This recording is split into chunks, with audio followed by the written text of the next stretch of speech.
Hit it, Phil. Da-da-da-da-da-da-da. Can it be the breeze that fills the trees with rare and magic perfume? Oh, no, it isn't the breeze. It's Jackson time. La-da-da-da. Stay tuned. Right after this episode. For our discussion. Now, a special program in living color on NBC. Timex presents Jack Benny's 20th TV anniversary special. Starring Jack Benny with his guest stars Bob Hope, Dinah Shore, special guest star Frank Sinatra, with Mary Livingston and Dennis Day, Rochester, Mel Blanc, Frank Nelson, Benny Rubin, and yours truly, Don Wilson. Jack Benny's 20th anniversary TV special is brought to you by Timex, world's largest manufacturer of watches. Timex, the dependable watch. Precision made to wear with confidence. Timex, the fashionable watch. Style to wear with pride. Two important reasons why more people buy Timex than any other watch in the world.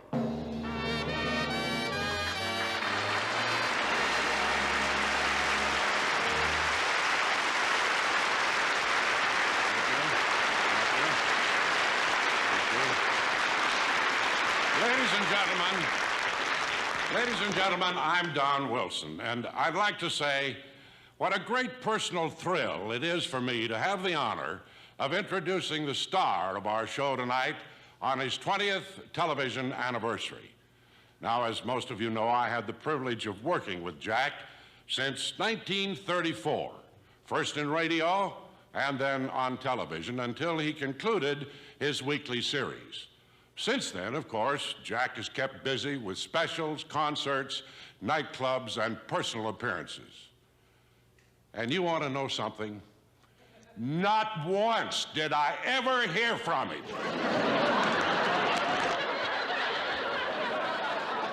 Don!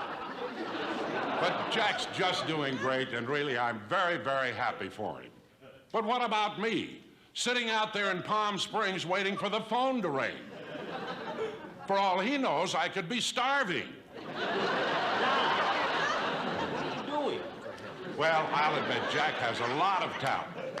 But there is such a thing as loyalty, devotion, a spark of humanity.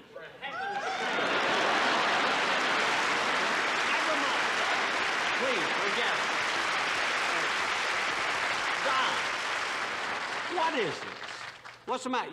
You're supposed to introduce me, that's all. Introduce yourself.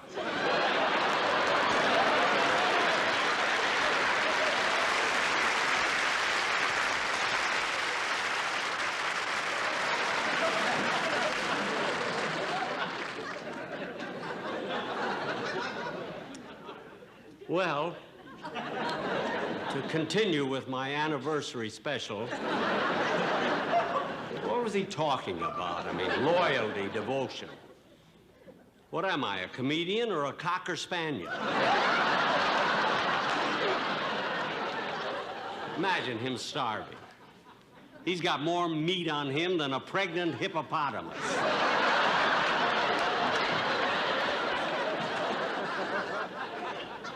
But ladies and gentlemen, I can hardly believe that it's been 20 years since my first TV show, but it has. And you know, that first year, I only did 2 television shows. And when that worked out, I did 4 shows a year, then 6, then 12, and finally 36 shows a year. And here I am again, doing 2 a year. Who knows, maybe next year I'll be back in radio.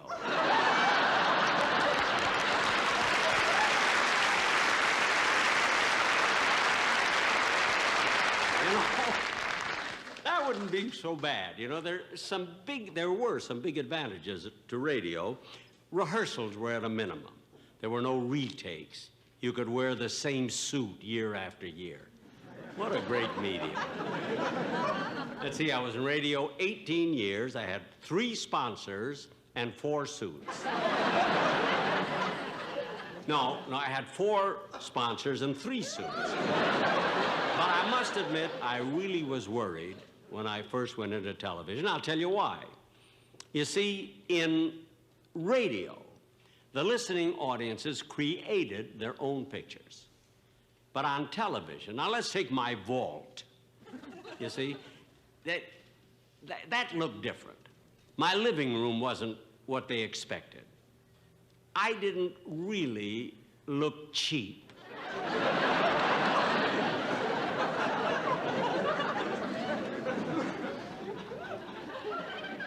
The only true picture was Phil Harris. Who else would lead an orchestra lying face down?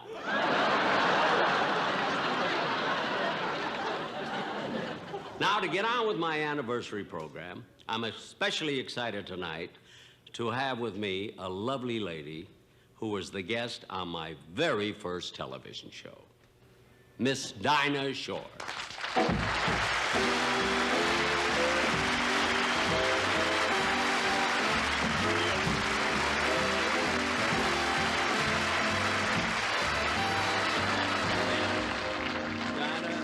Here we are again. Yes, sir. Dinah, remember that first show we did in New York? Oh, do I ever. We were both nervous wrecks. Right. In fact, we were so nervous right after the show, we went over to Sardi's, and we had a couple of drinks, and we relaxed. Yeah. And you remember what happened? We were too young, and they wouldn't serve us any alcohol.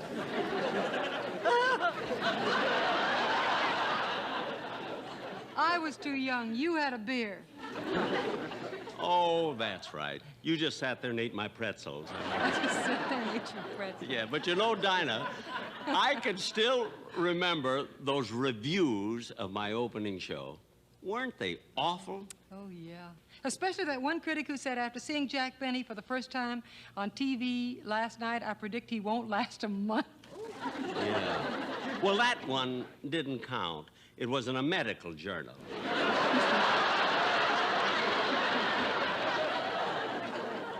But, you see, it was the daily papers that hurt. Nearly every one of them said, Jack Benny opened on television last night and died. Imagine, died. No, the Christian Science Monitor didn't say you died. What'd they say? The Christian Science Monitor said Jack Benny made the transition peacefully.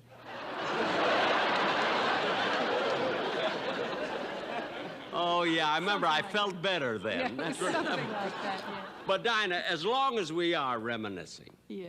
who do you consider, say, the greatest television comedian of the last 20 years? Oh, boy, that's I couldn't do that, Jack. I mean, how could you ask me to single out one comedian? It's Well, not all right, fair all to right. the others. I agree. Okay. But forget me. Look, I'm not fishing for compliments. No. You're entitled to your opinion. Who do you think is the best comedian on television? I promise you, I won't be offended. Well, all right, if you promise you won't be offended, I would have to say Red Skelton. Why him?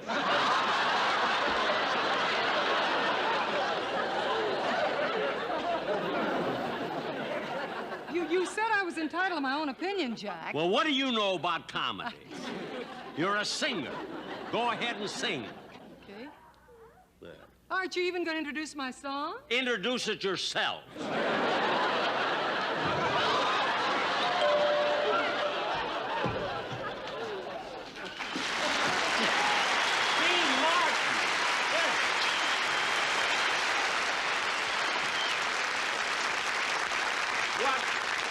What are you doing here? Well, Jack, this is your 20th anniversary, and I want to do the anniversary waltz with you.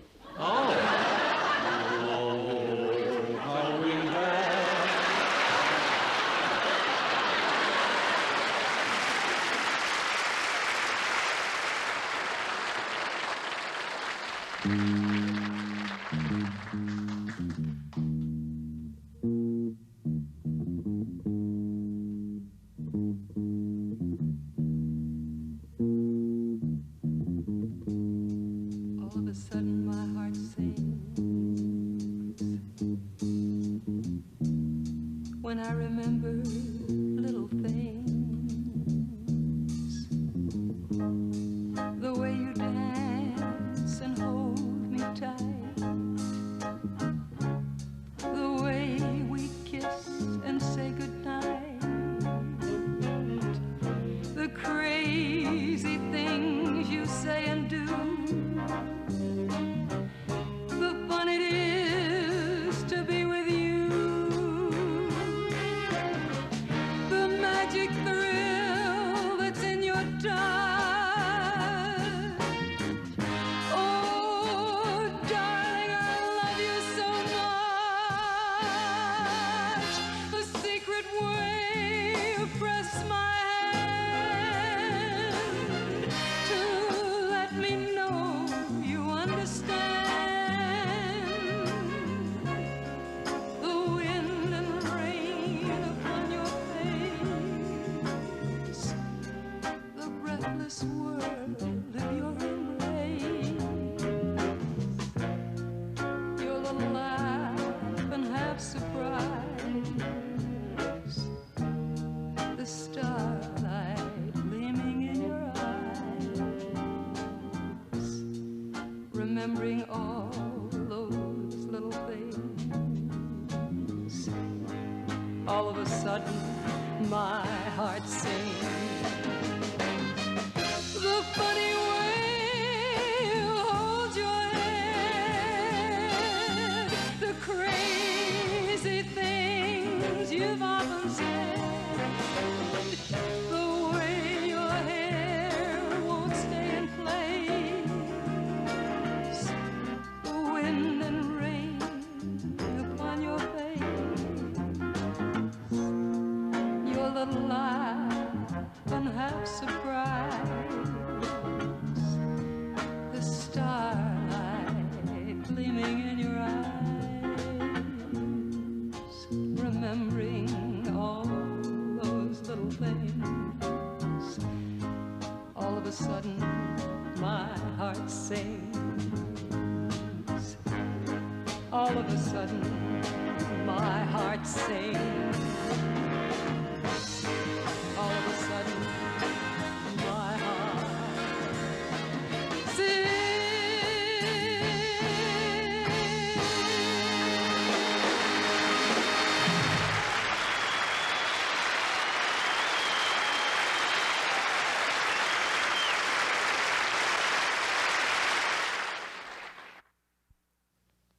Once upon a time, there were 3 beautiful mannequins who lived in a little boutique. Every day they were dressed in the most beautiful clothes in the world, and they should have been very happy. But alas, they were very sad, because something was always missing. A different watch for every different look they wore. And so one night, when they were all alone,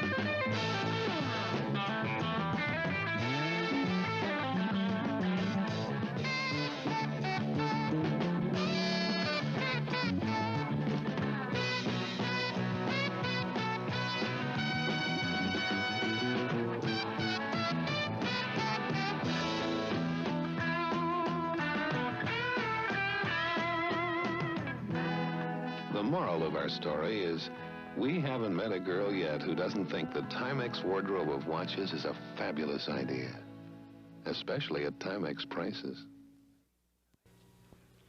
Ladies and gentlemen, you know, I was just thinking, for a nice, easygoing guy like I am, I don't know of anyone who has the problems with the simplest things. Like, for instance, if I go in.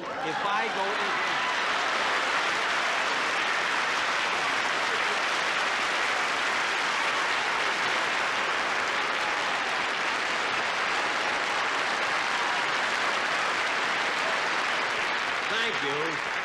That's a telegram for you. Yes, well, thank you, but why didn't you... Wait a minute.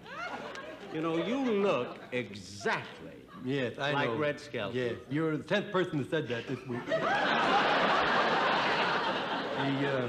I'm a dreamer, ain't I?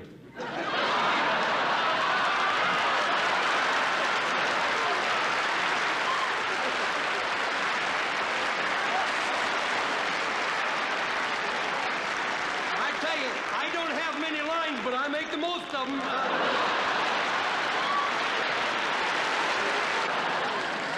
I should have given him a tip, really.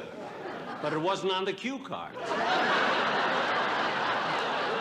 Well, let's see what this is.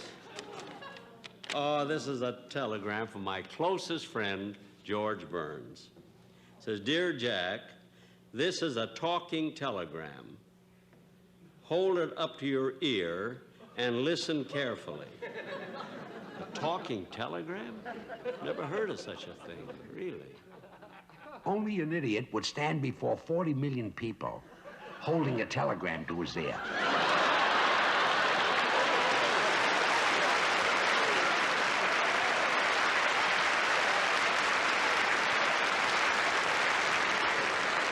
Well, that's the silliest thing I've ever heard. That's a great line I just had. Now, as I was saying before I was interrupted by nothing, I don't know of anyone who has had the problems that I have had. If I went into a restaurant, I would be insulted by the waiter. When I go Christmas shopping, trouble. Every time I went to a railroad station or an airport, they'd drive me crazy. Now, last week, I thought it would be different. I had to fly to Mexico City for my sponsor's convention. So Rochester drove me to the airport. Attention, please. Attention. Flight 56 to Chicago, Washington, and Philadelphia, boarding at Gate 5. Oh, Rochester, I'm over here. You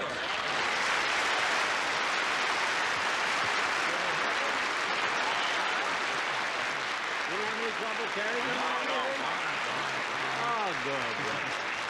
Well, Rochester, I want to tell you it was so nice of you to drive me down here. I really could have taken a cab, you know, from Beverly Hills. You could have taken a cab from where you made me park. Look, Rochester, it was only 8 blocks away. We've never been that close before. Now, come on, I'll buy you a cup of coffee. Oh, all right, good. Well, wait a minute. I want to make sure first that I've got time. Wait a minute. Where? Oh, there it is.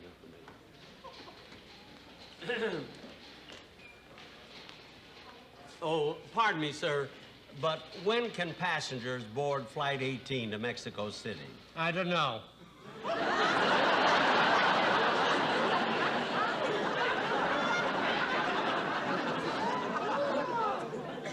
Well, will it be leaving on time? I don't know.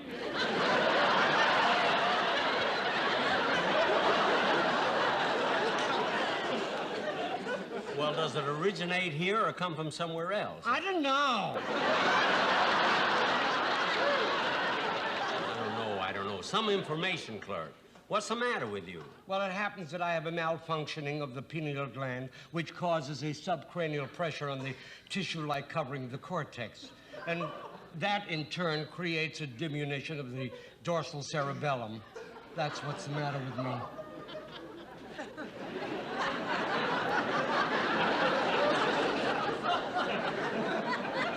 Well, I'm terribly sorry. What do you call that condition? I don't know.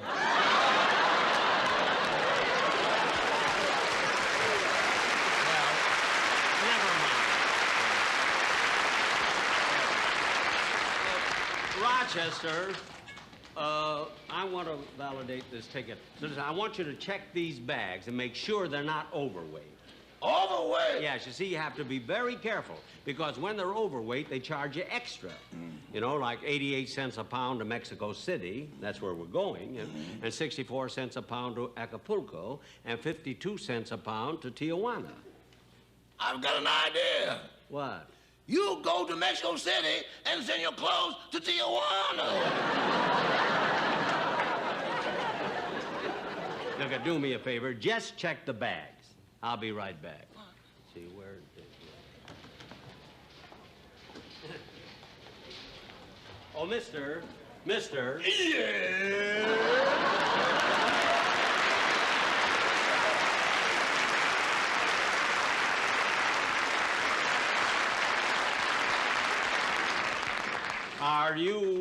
Are you the ticket clerk?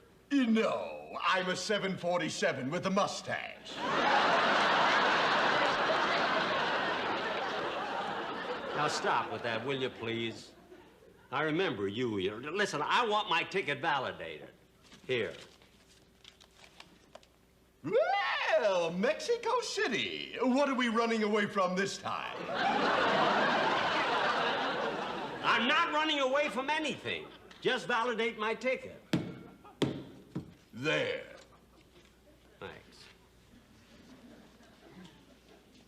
Hey, wait a minute. I gave you a round-trip ticket. You didn't give me the return here. Well, you can't blame me for trying. Flight 23 from Dallas, now arriving at gate 11. Peggy! Peggy, here I am! Over here! Peggy! Hey!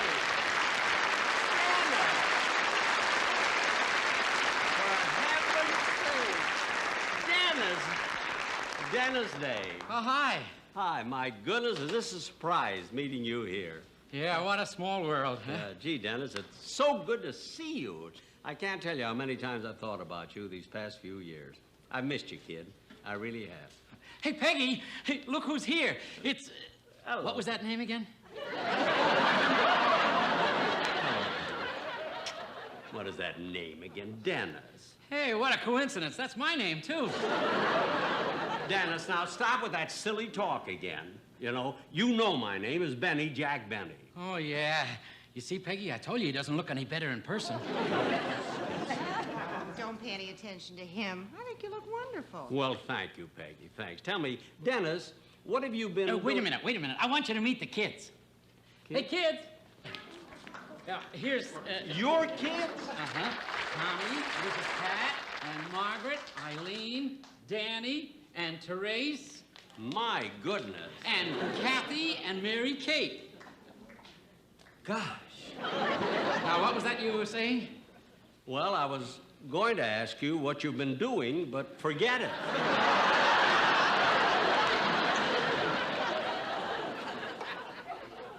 Now, guys, you got 8 kids. Where are you all going? Oh, nowhere. We just came down here to meet the twins. You have twins besides? Here they are. Hey.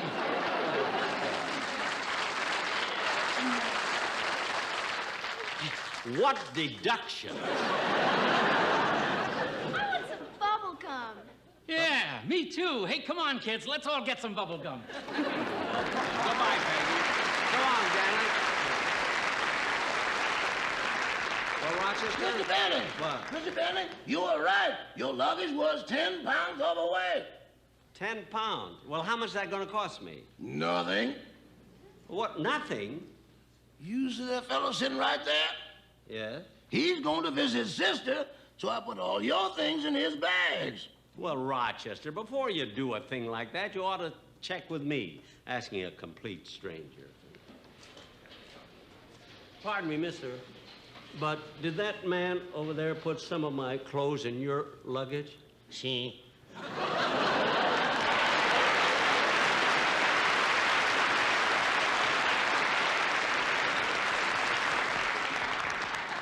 Well, are you going to Mexico City? See.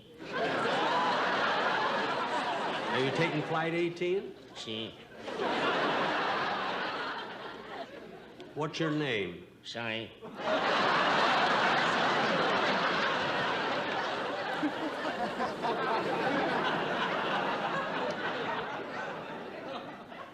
Sai? See.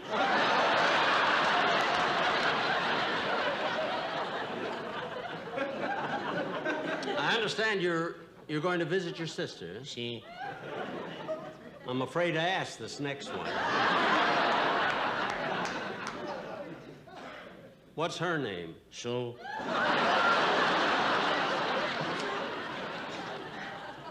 Sue? Si. Well, look, Sue. I mean, C. Sigh.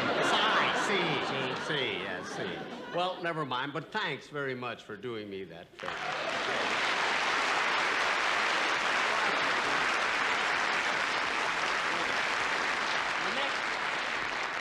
The next time you make arrangement, check with me first, will you please? See? Attention, please. Attention. Passengers on flight number 18 to Mexico City. This flight will be delayed for approximately 1 hour and 20 minutes. How do you like? An hour and 20 minutes. Now what are we going to do? What about that cup of coffee you were talking about? Well, I'll get mine on the plane. This is awful. An hour and 20 minutes. Well, at least, you know, I don't have to sit here and listen to that crazy announcer they used to have here. You remember him? That crazy guy, that announcer? He used to drive me nuts. Attention, please. Attention. Plane leaving at gate 5 for Anaheim, Azusa, and Coop. Oh, no. Oh, yes, Amanda.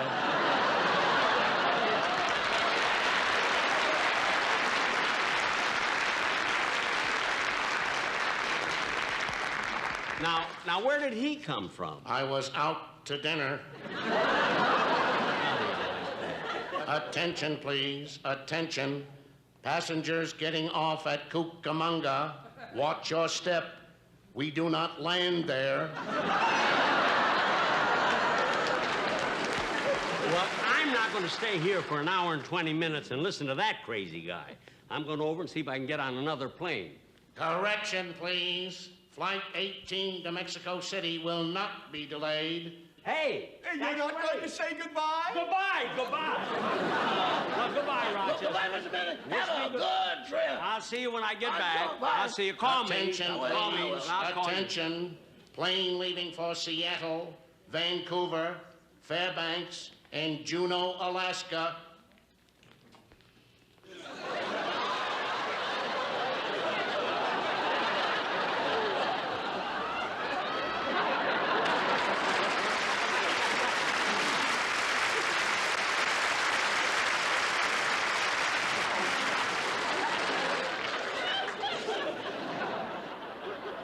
I guess they must be going on the family plan.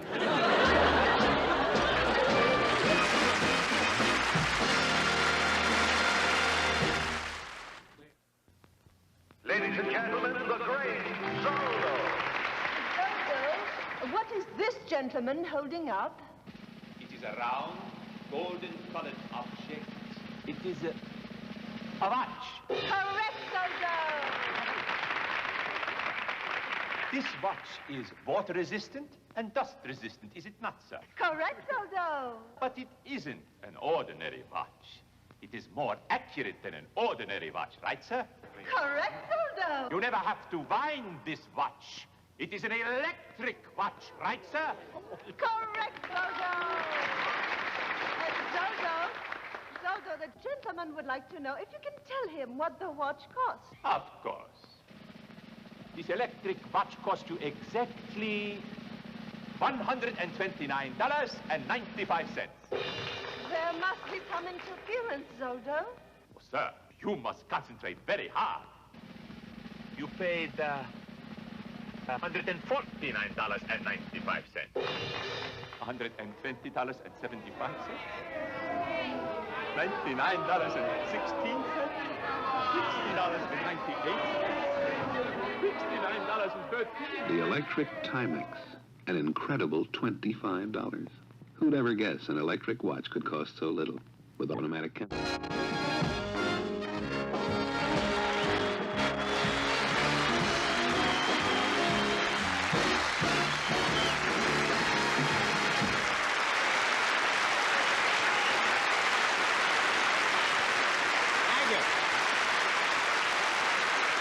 Thank you very much. Thank you. Thank you, ladies and gentlemen. I'm Bob Hope. For those of you who've never seen me before. I can't believe it. No, I don't have to tell you that I'm thrilled to be here for Jack's 20th anniversary. It was either this or send a present. Now, you know, Jack went into TV just about the time Dr. Kildare delivered Marcus Welby.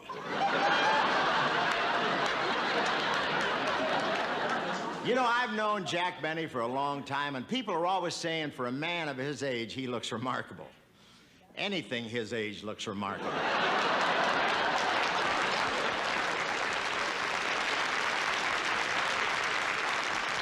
We have redwood trees in California that are not that old. Or that wrinkled. Of course, the reason Jack looks so good, he takes care of himself. He sleeps like a baby, in bed at 8, and up every morning at 6, and that kills the whole day. No, then he has a little pablum. His nurse throws him over her shoulder and burps him. And she puts him on the floor and lets him play with his money. That's a lot of fun, because he still has the big bills. You know, Jack told me before the show that as far as girls are concerned, he still feels the same now as he did 30 years ago. That's sad, isn't it? Imagine going out on a date and it doesn't make any difference if the girl is Phyllis Diller or Raquel Welch. I want to tell you one thing. Jack's all for women's rights. He says as far as he's concerned, there's no difference between men and women. And I believe it. As far as he's concerned. Now, Jack and Mary have been married 43 years. And I want to tell you, it was that's true. Isn't that nice? Yes, sir. And it was a beautiful sight as they went down the aisle. The way Jack walks, they couldn't tell which was the bride. And what a wedding. He's so hammy, it took him 2 weeks to realize that Mary wasn't along on the honeymoon.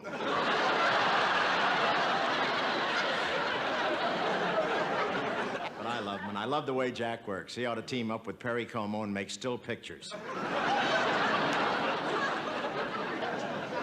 I first met Jack when we were both starving in New York. I accidentally dropped a dime in a subway grating, and he refused to hand it back up to me. Now,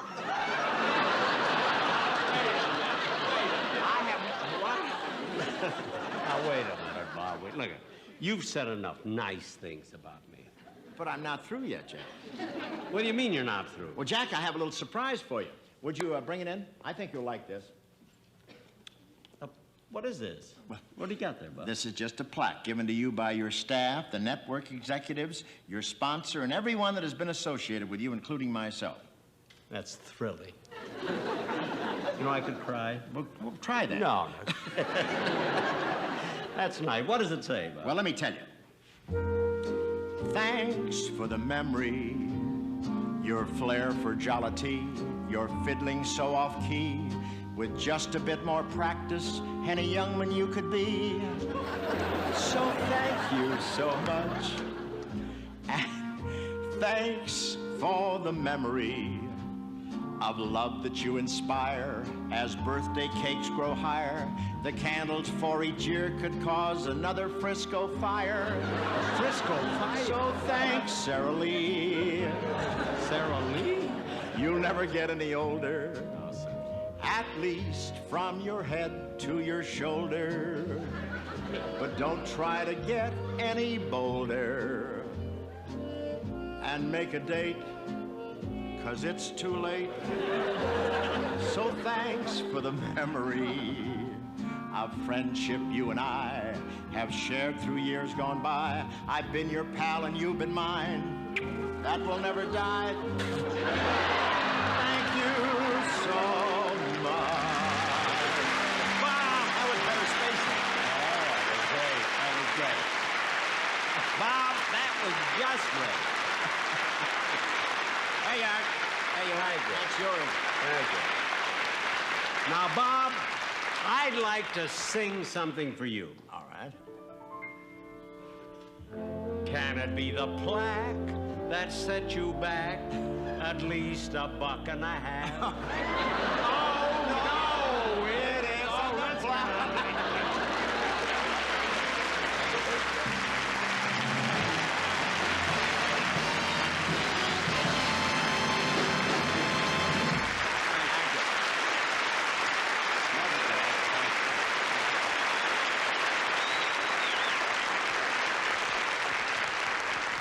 And now, ladies and gentlemen, I know I have another big treat for you. At this time, I would like to introduce my next guest. This great artist has all... What is that? Hey, fellas, what's that noise? It's a helicopter. It's coming this way. A helicopter? In here?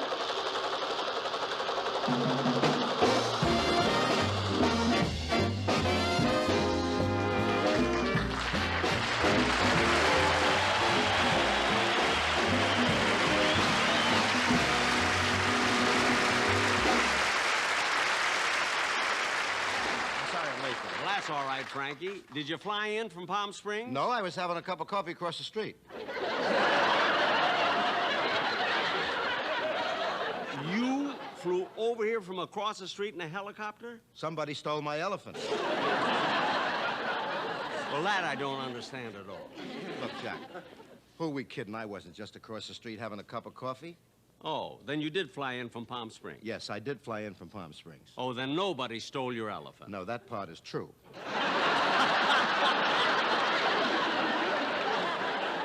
Well, listen, Jack, I came here to congratulate you on your 20th anniversary in television, you know, Thank like you, everybody else has been Thank doing. And on honor this occasion, I'd like to sing a song. Frankie, that's one of the nicest things that ever happened to me. Now, wait a minute. There must have been nicer things than that. Well, I danced with Dean Martin once. But that's all.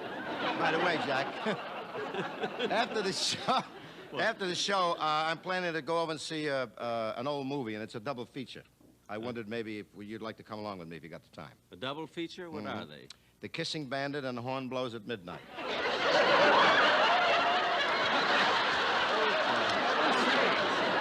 Where are they playing? In the drive-in on Pico Boulevard. In a drive-in? You mean an open-air theater? Where else would they run those two pictures? Gee, with pollution and everything? Well, I'll be your guest. Now, what are you going to sing, Frankie? Well, I thought I'd just ad-lib something for about... Ad-lib? Ad-lib, yeah. That's from the Latin. I know. Cesar Romero told me. Go ahead, sing, Dennis. Frank.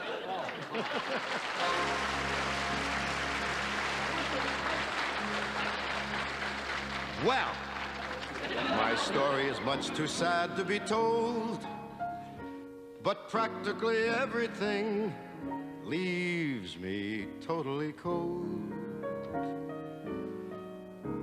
The only exception I know is the case when I'm out on a quiet spree, fighting vainly the old ennui. Then I suddenly turn and see your fabulous face. I get no kick from champagne, mere alcohol, it doesn't move me at all. So tell me, why should it be true that I get a kick out of you? Some like the perfume from Spain, Brack. I'm sure that if I took even one look, it would bore me terrifically to however I do get a kick out of you. I get a kick every time I see you standing there before me. I get a kick, though it's clear to see that you obviously you do not adore.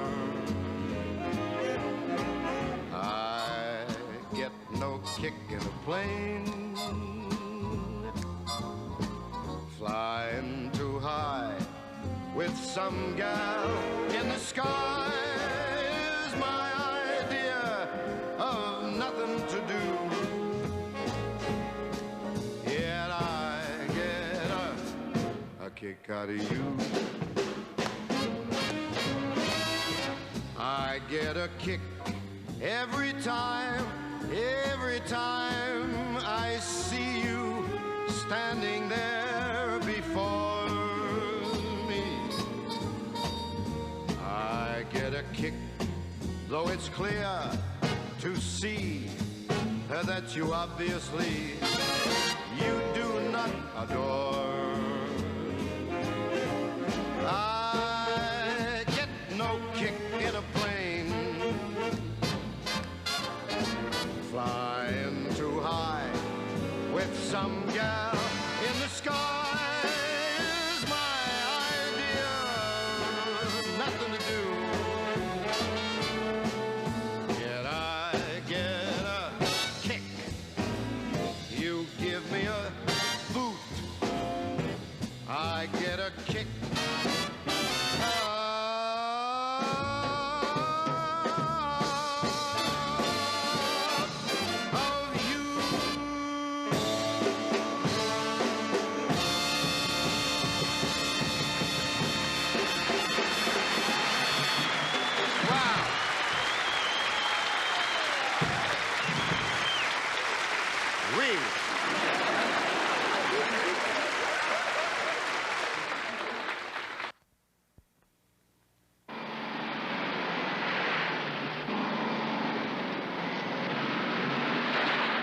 You're looking at America's dirtiest course, the Mile of Mud Track at Naples, Florida. And this is John Cameron Swayze reporting for Timex. We're here to test the durability of the Timex water-resistant watch by putting it through the same pounding these swamp buggies take. And here to help us is Doug Hendry, Sheriff of Collier County. There's the watch.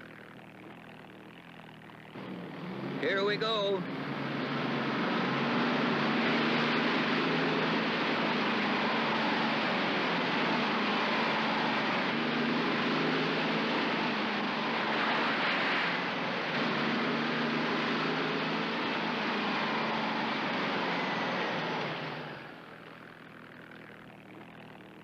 Well, you saw the pounding our swamp buggy took. You can see how I look. Now let's see how our Timex took it. There it is. Proof that a Timex is really water-resistant and sturdy. It's dust-resistant, and it's certainly mud-resistant, too. And handsome as it is rugged. There you have the famous Timex Marlin, and next to it, the Timex Sportster, designed for smaller wrists. Water-resistant, dust-resistant, built to take a beating. In fact, tests show that Timex watches withstand an impact of 2,000 Gs and continue to run accurately. No wonder more people buy Timex than any other watch in the world.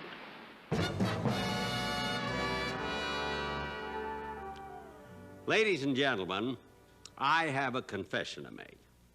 Right now is when my wife, Mary Livingston, was supposed to appear on this show for her first time in 15 years. But she was so nervous that she just wouldn't do it. And I offered to make an exchange with her. If she appeared on my show, I would appear in her bedroom.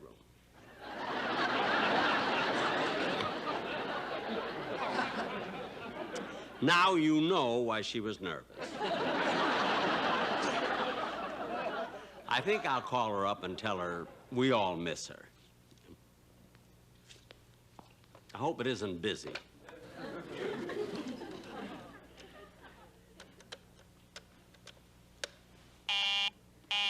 I knew it.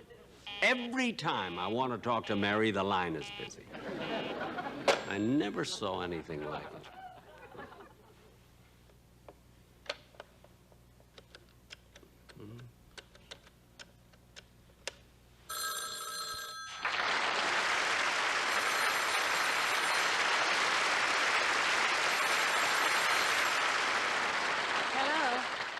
Mary, who were you just talking to?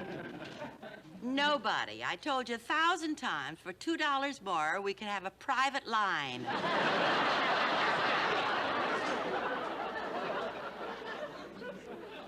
All right, I'll think about it.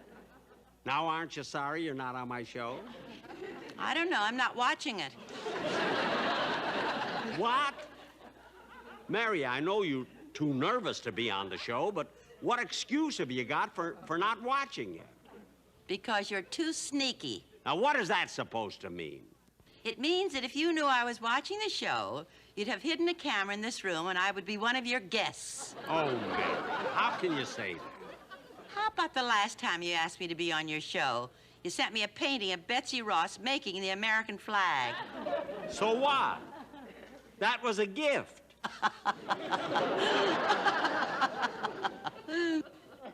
What are you laughing at? Some gift. Betsy had a camera hidden under the flag. Oh, Mary, stop making things up. Now listen, we're all going out to dinner after the show, so get dressed and hurry on over and join us. Okay, Jack. Oh, Janet. Janet. Yes, Mrs. Bates?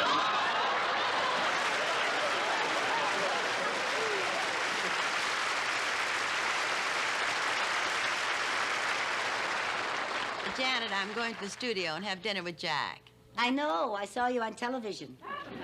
Oh, you must be wrong. I wasn't on Jack's show. You weren't? Take a look at Betsy. She did it again.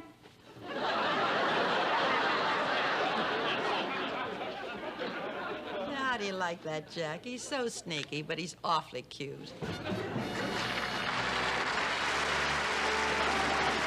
You know, ladies and gentlemen, ordinarily, I am not one who dwells into the past. I think ahead.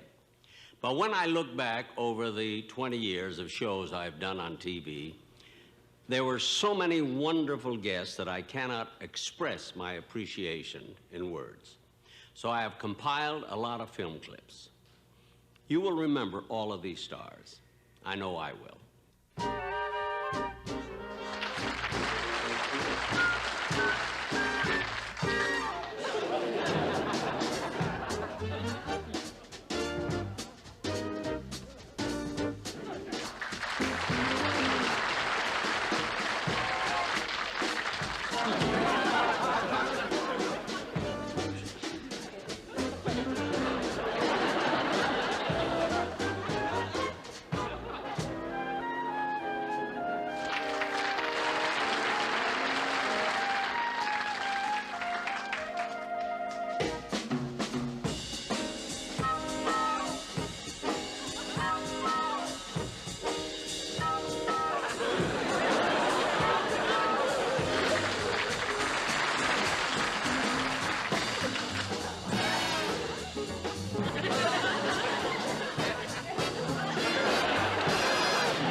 fascinating, wasn't it? Imagine all those great stars besides my regular cast of Dennis, Don, Rochester, Phil, Mary. All those years went by so fast, and before you know it, it'll be another 20 years. Gee, imagine 20 years from now. I can just picture it. 20 years from now.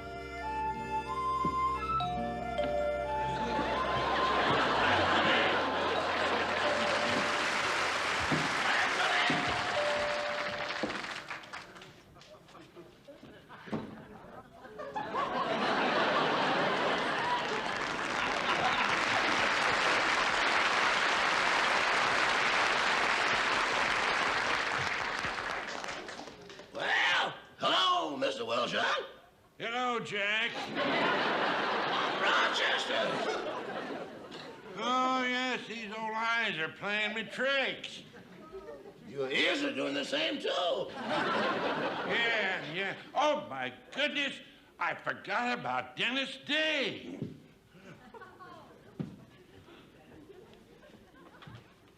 Come in, Denny.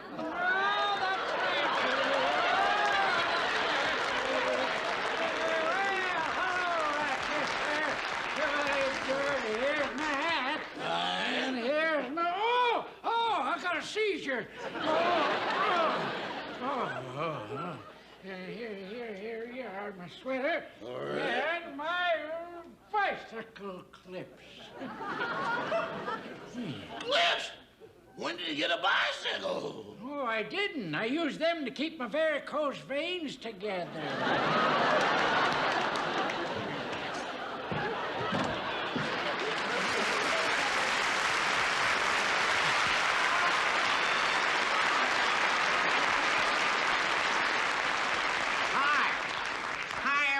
This is Bob, Road to Medicare Hope. A funny thing happened to me on the way over here. I made it. Dennis, I thought you were going to pick me up. No, I was, but I stopped at the hospital to visit my wife. Oh, how is Peggy getting along? Oh, she's fine. The baby weighed 8 pounds, 3 ounces.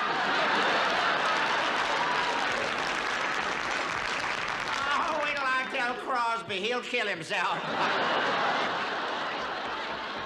Come in.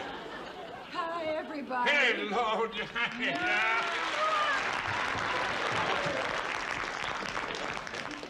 I've got to stop doing that. Hey, Dinah, what's new? Not me. Well, now, Rochester, as long as everybody's here, why don't you go call Mr. Benny? Here. Okay, here he comes now. Hello, everybody.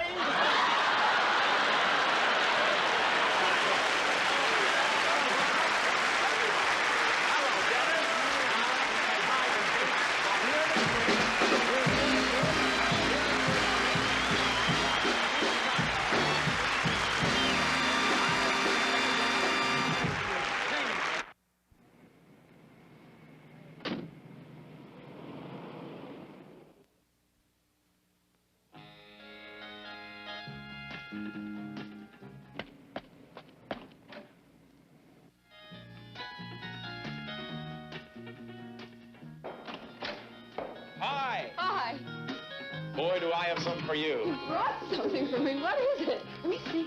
What is that? Oh, it's beautiful. It's electric. You don't have to wind it. You don't have to wind it. Really? Really? You like it? I like it, and I like you.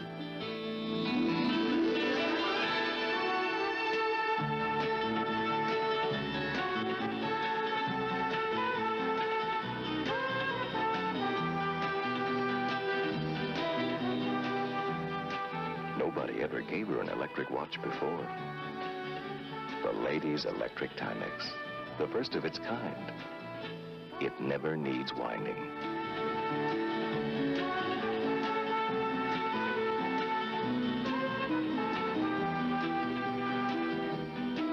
No, nobody ever gave her an electric watch before. And it could be the beginning of something.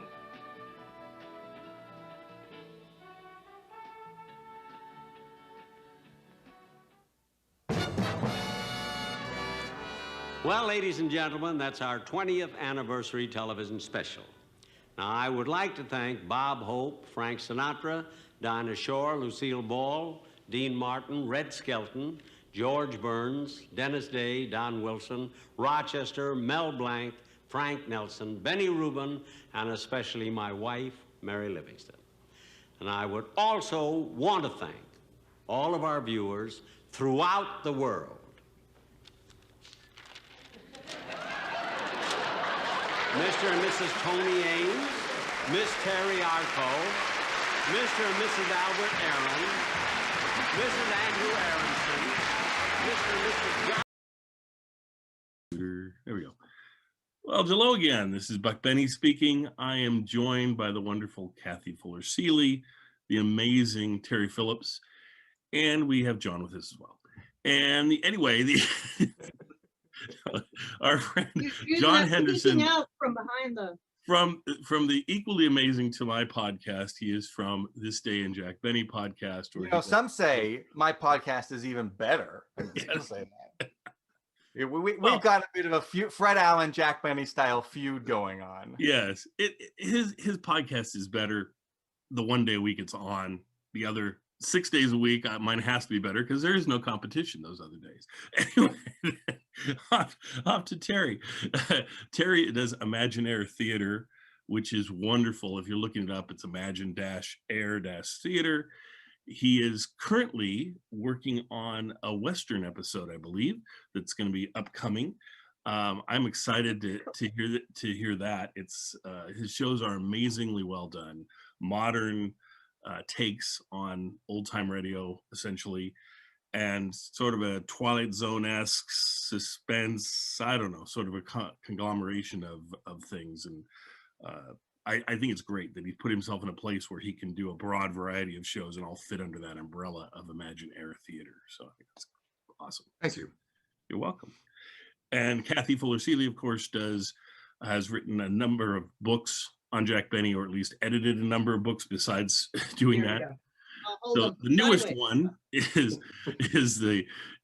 Jack Benny's first radio scripts that have been missing for years, and we've never been able to hear. The shows are gone. There's nothing left of them except for, well, his first episode, I guess, is available. You can listen to, but the other 25-ish in that volume, am I correct? Oh yeah.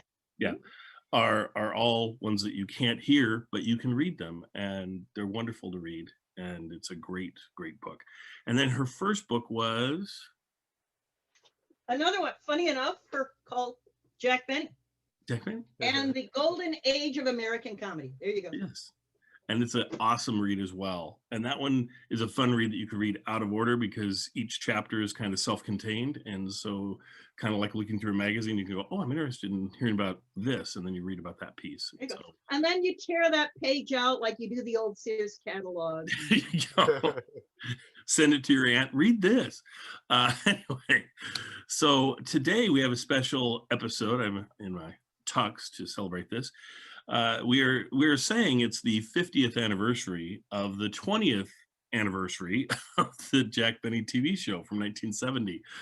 Now, with all of us Jack Benny experts here, no one came up with the fact that, hey, it's going to be the 20th anniversary anytime in 2020. So what do? We wait till 2021 to bring this to you, but that's all right. It's just a dynamite episode, probably my favorite of the specials because it brings back all the old cast.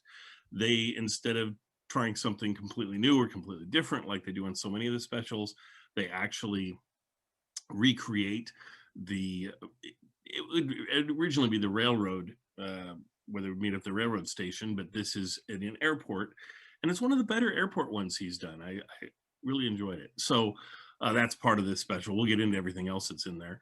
Let's just swing it over to Kathy and give us kind of your insights into the special and what you enjoyed and so forth. Well, again, thank you so much. I'm just young enough that I didn't see it when it first came out. And I had stayed away from the specials while working on the radio shows. So this was new to me and I was gobsmacked. It was funny. It was snarky. if we compare this one to the one we talked about the previous week about his birthday special, just about and maybe the same writers, but wow, was everybody throwing stuff, throwing shade at Jack. That really impressed me. The fact that everybody assumed that that everybody in the audience had been watching those shows for 20 years, given that in October 1950, so few people actually had television. That kind of collective memory or appeal to it was fascinating to me. To have Dinah Shore on, she was his guest on the very first episode, and then Frank Sinatra was his guest on the very second episode in early 1951. Dinah Shore was 55 years old in 1970. My Lord, she was well preserved. I thought she was just fabulous. Now, mind you, Frank Sinatra was only 57, but looked like every bottle of whiskey he had ever consumed showed, in his visage. But I just wanted to point out, doing some research in the old trade magazines like Variety, where in last episode I threw some shade of saying, what's Lawrence Welk doing on here? Who are these old people? Who the hell is Rue Vaughn? And who would watch this thing? I needed to tell you, I have now had to take that entirely back. A Jack Benny special in 68, 69, and 70, and into 1971 would be among the top rated shows of the entire year. I have this one from December of 1969, in which Jack Benny's late 1969 special, which may be the Jack Benny's Bag, scored a 29.5 share, huge, like 50 million viewers, and was only exceeded by Frosty the Snowman. And the number 3 show of that week was Rudolph the Red-Nosed Reindeer. So Jack trashed Rudolph the Red-Nosed Reindeer. I was glad to know, as I said, because I hadn't paid that much attention to his post after he left the 36 episode a year show. But I was pleased as punch to realize how potent and popular a performer he remained. His twice a year specials earned huge amounts of money for the network, because the higher rated your show was, the more you could charge for the advertising. And so, NBC continued to make a gold mine out of Jack. I hope Jack Irving Fine had negotiated a good contract for Jack. But it was not just an appeal to old people, but to a wide American audience. And I will just say that would change radically in 70 and 71, when the folks at CBS said, we're going to try a different kind of programming. We now no longer care about everybody. We want to do socially relevant shows that will get the sort of hip younger people who have the most money to spend. And so this is when they brought on All in the Family and canceled all the Beverly Hillbillies, all those rural shows.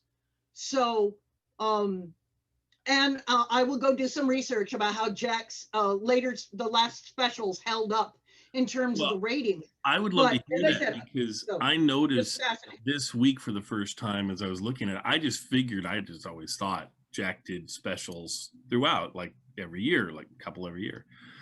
But looking at it, it sure looks like up until 1970, right before they did the Rural Purge, he was doing 2 shows a year. But then there's this period of no shows in 71, 72, 73. I think it's 73 or 74 where he has 2 more. He has his last 2 farewell specials. He was working on his 3rd farewell special when he passed away. I thought he said feral. Yeah. Like wild. Yeah. Yeah.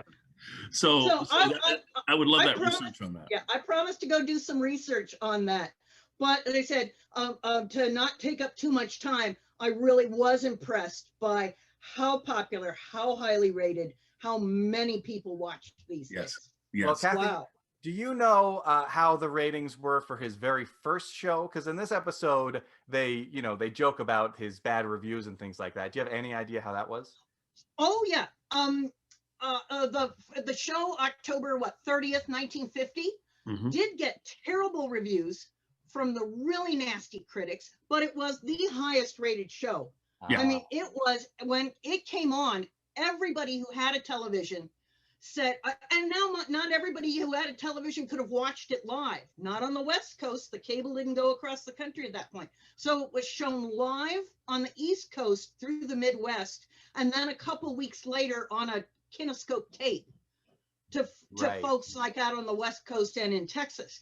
It was the single highest rated show of like the month or the 6 months. It was a huge event when Jack Benny finally came to television, but the critics were vicious. They said it's nothing but a radio show. They wanted him to suddenly be Milton Berle or Sid Caesar.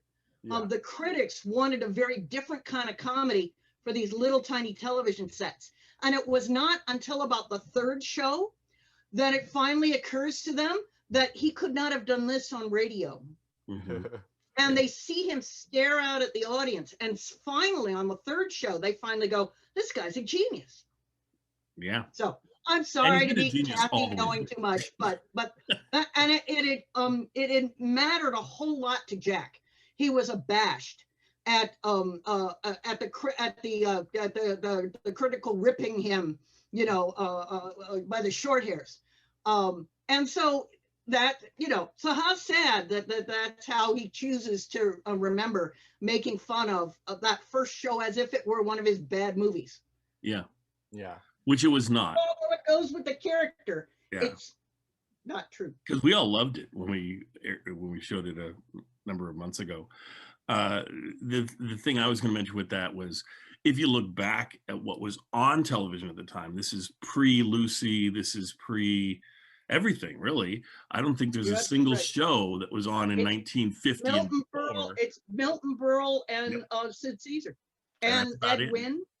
And a lot of pies in the face, and yeah. So TV was in a totally different place, and to have that would be quite the event of bringing Jack Benny over to television.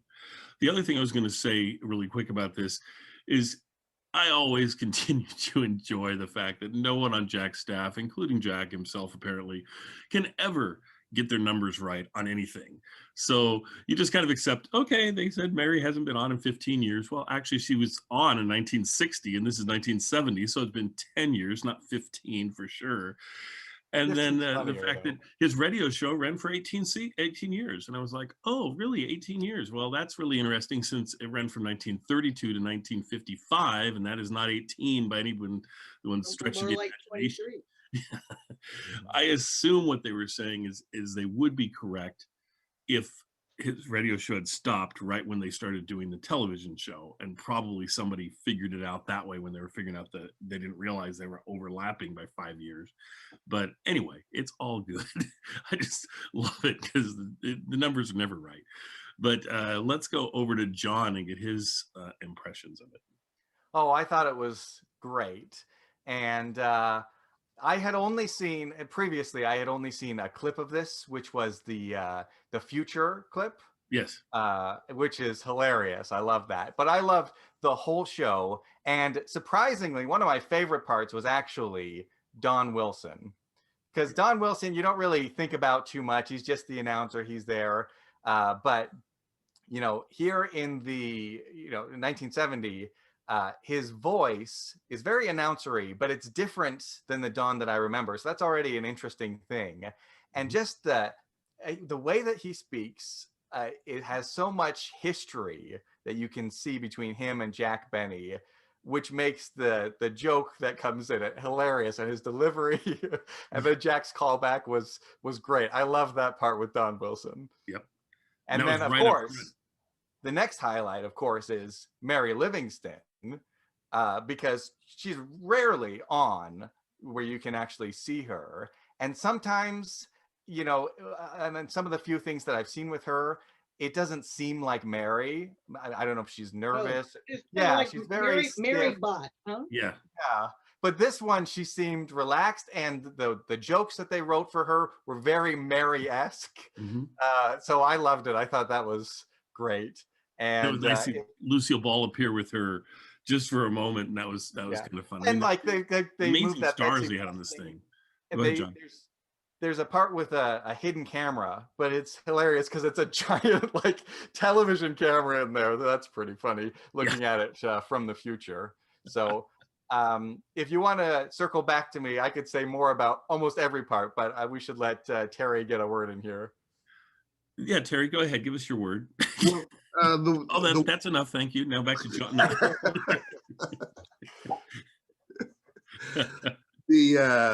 The first question that I have for you all and for those who haven't seen it yet and who are going to watch is, what was Jack holding in his hand? During his opening monologue, he had something between his fingers, and I'm really curious. It wasn't quite visible enough to identify, but I'm curious to know what that was, and was that something that he fidgeted with so that he could distract himself from everything that was going on? I've never seen that before. So there's wow, I didn't even notice that. There's question number one. Question number two is, did you notice that just before Dinah sang, that the doorbell rang? That was a callback to what they did every week on the radio. Jack would introduce a singer or the band, and just before they started to play, either someone would knock on the door or the phone would ring. Yeah. And they did that. I thought that was very, very nice, very clever. It was great to see Red Skelton and have him crack up Jack Benny. That really seemed like an ad lib. Yes. It was a good ad lib. I believe that was a great ad lib. And it was terrific to see Dennis Day, his entire family, I guess. Oh yeah, that was great. Everyone who had a speaking line, there was probably a little cash that came with that. I thought it was hysterical that Frank Sinatra referred to the two movies that each of them, Jack Benny and Sinatra, were most embarrassed about. Benny's, of course, The Horn Blows at Midnight, and I've never seen The Kissing Bandit, but apparently Sinatra hated that movie. I think it was maybe his first film. And then finally, for our younger viewers or listeners, Mary makes a reference to what we call a party line. She said, if I paid $2 more, I would have had a private line, because someone was cutting in on their conversation. But in the old days, if you wanted to save a little money on your phone bill, you would share the line with a neighbor. You'd each have a different telephone number. Whatever every younger person does with their parents' HBO and Netflix account, right? That's right. That's right. Very much like that. Very much like that. Except that then your parents would be having to watch what you want to watch. Well, I remember my aunt had a party line where we go down there, and they'd always say, "Don't answer the phone unless it rings like this," and then they'd explain the ring. Sure. Everybody would have a different ring that was on the party line. But what you could do is you could pick up your phone while the other party was on the line, and you could listen in on their conversation. Exactly. That's crazy. That's the jokes about. Finally, I'll say that I have a list here, and if we had another hour, I would read you the names, the 43 names of the guest stars who are on at the very end of this episode. It's a little weird, actually. It was almost like one of those in memoriam tributes at the end of an awards show. But just every star you could think of at that time who had been on the Jack Benny Show is shown in a very short clip. They gave a credit at the very end to Chris Ullman and David Westberg. David Westberg was the actor who played the helicopter pilot, the one who lands Sinatra on the stage. I don't know what Chris Ullman did in this episode. He was an actor. He was a penguin. He might have been one of the SeaWorld penguins. Jack Burrell is in this at the very end. Milton Berle's brother, who always did walk-ons. He was one of the extras at the airport. And Leota Richards was a woman at the airport. They crammed every name, every performer, and every joke into this hour-long episode. It was worthwhile. And it was sir, excuse me. It was neat seeing Mel Blanc doing the seaside routine in color with Jack, and I think that's the only color version we ever get of that bit. Certainly today we question it. His delivery on that, Mel Blanc, is so hilarious because he's just like dead face, just like staring, unmoved by anything that's going on. It's great. I love that. And this is now about 10 years after his car crash. Yes. But he was sitting down the whole time. I don't know whether he was still having mobility problems or not, or maybe just, he was going to be sitting down regardless of whether he could walk. Well, I But, believe he walked for the rest of his life with a cane, I think. So he might have I don't been remember him having it. Well, you know, he was sitting down when I met him, so I don't really know whether he had to or whether it was just circumstantial. But yeah, you're right, John. I mean, he was just as good as he, maybe better than he ever was. Yeah. Yeah, it was well done.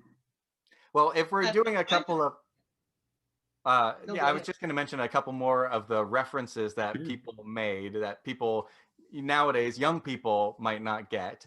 There was Dr. Kildare, who was, like a radio soap opera doctor. And I think there were movies with Dr. Kildare too. And then they mention a modern doctor show, which was Marcus Welby, MD. So the old doctor and the new doctor. I love that show. That's great. Dr. Kathy, you were going to say? Well, I just wanted to remind folks that as Terry had talked about the 43 different names in those clips, that they were from CBS shows. And NBC and CBS were at the height of their rivalry. It was a fight every single week to the death to see who could have the highest rating. And so for the fact of somehow it must have been that CBS still loved Jack, or that maybe they were trying to get him back for another, you know what I mean? So I don't know exactly why they were willing to let those clips be shown, given, as I said, no, I mean, CBS is still difficulty today. They won't make available to us fans a number of the CBS shows from back in the day. So I think an extraordinary gesture to Jack to allow them to do that. And one correction, there were actually only 42 people in, and then there were three Simmies, the marquee chimps. We were doing Jack Benny math. It's fine. Never get the numbers right. That's what I learned from Jack. But what a fantastic episode. What I was wondering how much of their budget they used up by bringing in a full-size helicopter to drop off Frank Sinatra. They didn't spend any money on that because they gave Bell Helicopter a credit at the end. So that was There you go. There you go. I also learned in reading the trades that Jack could have these star-studded casts, hugely expensive performers, and how they got around it is something they had started in radio. If they did guest appearances on each other's shows, you didn't have to pay them. Right. So that's why there was a Lawrence Welk special just about the time or near to the time of the birthday bash we'd seen the other week. And Jack was on, Lawrence Welk had a show and Jack was the first guest star. So there's an awful lot of I scratch your back, you scratch mine. Right.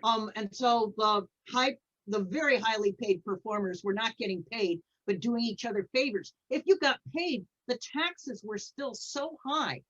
In the 1950s, entertainers were taxed 90% of anything over like $50,000 in income.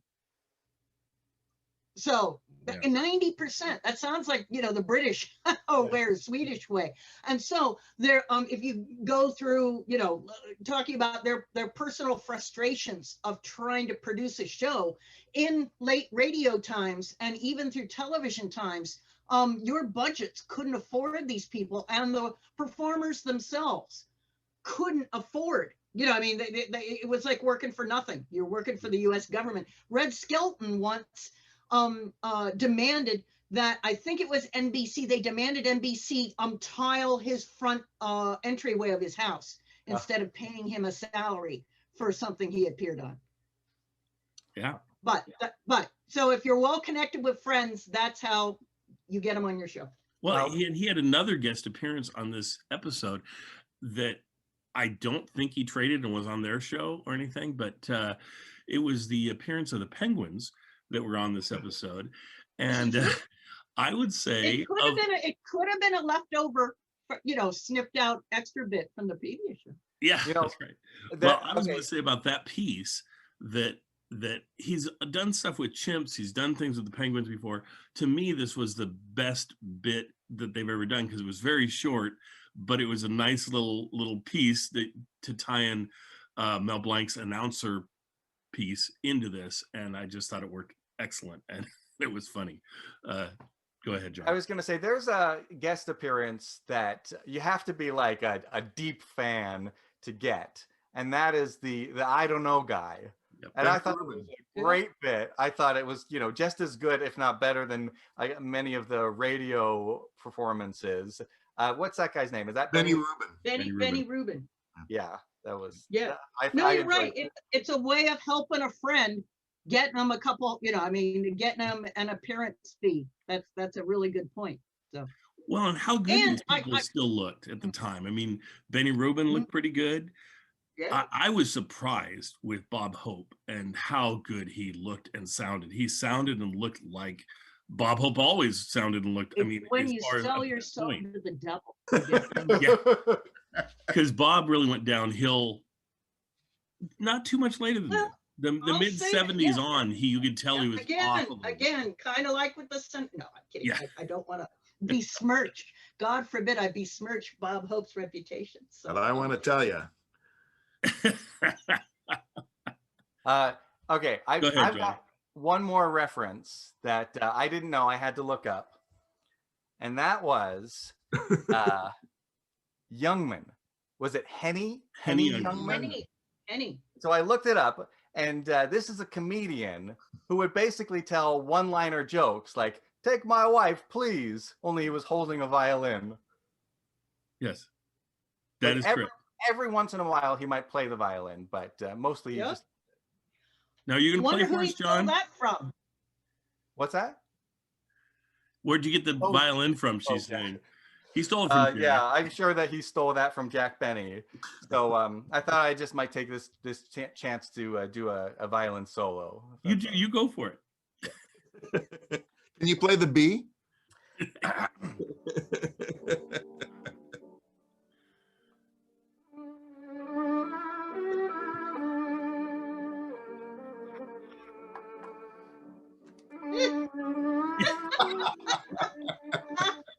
You are so good. Okay, that's all. Enjoy it. That's fabulous. That's fabulous. And it reminds me one more random fact that when we were talking about Jack and animals, but that goes to the marvelous silent comedy here that John or Dot has just produced. That in a review of Jack's appearance with the Marquise Chimps, critics compared Jack Benny to Charlie Chaplin. And they said what a fabulous visual, physical comedian he was. And as much as, and I just thought, wow, what a fascinating comparison. So. Well, that's interesting because we don't think of Jack Benny as a physical comedian. And the only thing we think of when it comes to his visual gags are his reactions. And he's certainly the master of reactions. Yeah, I would agree. I think that seeing Jack, whether it's with chimps or penguins, or he could perform with anyone and anything, and probably the more sideways it goes, the better off you are, because Jack will make the most of that. But not horses. Yeah. Even Red Skelton, something crazy and wild and out there, and then Jack Benny's simple reaction. The fact that he cracked up with Red Skelton, I thought was just it's one of those things where usually it's funnier to keep it straight and keep it flat. But then at those times when he's unable to do that, even I think with another person, maybe it was Benny Rubin, he's just holding back. He has to take a second so that he doesn't laugh before he tells his side of the joke. I thought it was great. Yeah, I agree. Well, we have anything else on this one that anyone wants to point out or anything? I thought it was all good. I'm trying to think we left anybody out. Oh, I did want to say about Dinah Shore's appearance. I wanted to tie in with Kathy on that. I mean, she looked and sang fabulous. And even if she wasn't on his first show, putting her on this show would have been totally appropriate. I mean, with the way she was, it wasn't just like, oh, we're going to bring her back because she was on our first show. She was really quite talented. And at this point in time, I think she was doing her daily talk show piece that she had, which was very popular, but a completely different thing than this, and it was neat for her to just be able to slide in and be glamorous so easily, or it looked like so easily. The only thing I want to add is Rochester is in the episode, and he always does great. I feel like they could have given him a little bit more, or maybe something a little bit better, but I thought it was nice to see him. And the only thing that was missing was Phil Harris.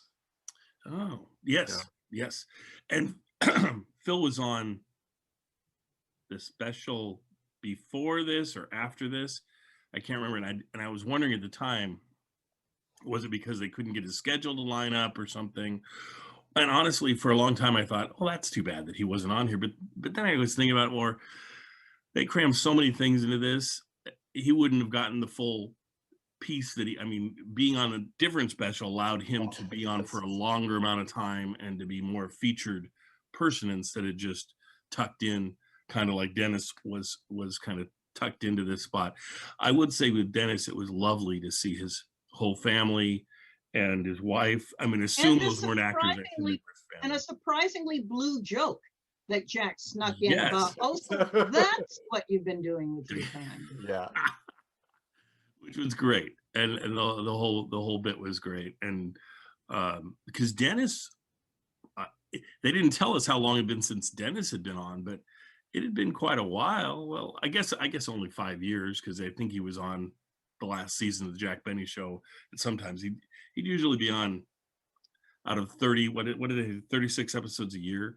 He'd probably be on like 5 of them or something. I think he was busy doing things like summer theater, so I think he went back on stage, kind of like he and Alice Faye kind of things, and Ruby Keeler going around traveling the country doing Well, certainly in the and late 70s, early 80s, he was going around with Dawn and Dennis, and they had a whole troupe that would be doing essentially homages to different radio shows that they would go around and do and entertain. And I would have loved to have seen that, but I never did. I do seem to remember them coming to our town and remember something about hearing about it, but I didn't go or anything because I wasn't in old time radio at that time, at least not like I am now. So anyway, I guess we'll leave it there.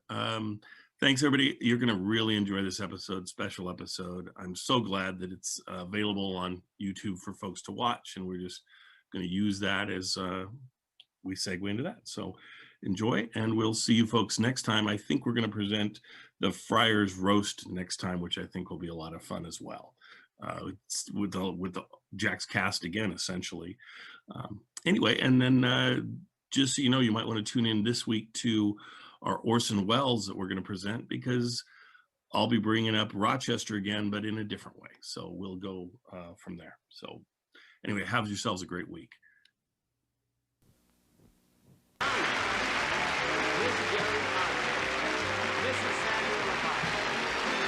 Robert Everett, Mr. and Mrs. Lucas Aberdeen, Miss Sally Aberley, Jack Benny's 20th anniversary TV special has been brought to you by Timex, world's largest manufacturer of watches. Timex, the dependable watch, precision made to wear with confidence. Timex, the fashionable watch, style to wear with pride. 2 important reasons why more people buy Timex than any other watch in the world. Also appearing on tonight's program are Chris Ullman and David Westberg.